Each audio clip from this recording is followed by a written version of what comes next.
Babaw niya lalagay ko sa sakyan. Taba oh. Ah, sulit. Itlog yata yan eh. Taba yan. Parang itlog niya. Hindi na. Ikitingan ko ito. Ang nalagay mo.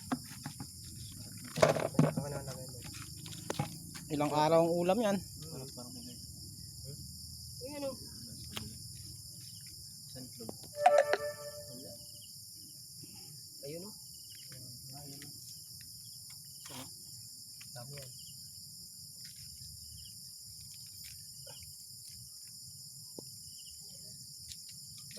Ulam pamor, ang taba oh. Ilang kilo to? Masarap kaya yan sa ba? Sarap yan dong. Okay. Nakain ka ba yan? Kumain ka yan. Ano nakasubok?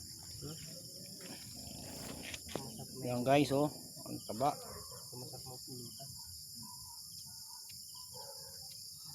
Nung utol ko malapit magluto dito. Masarap na tayo yan, pre. Ito nga tayo, masarap ito. Parang tayo din ng baboy. Parang manok pa yan. Yung mga sungay. Nakain ka nun. Taba.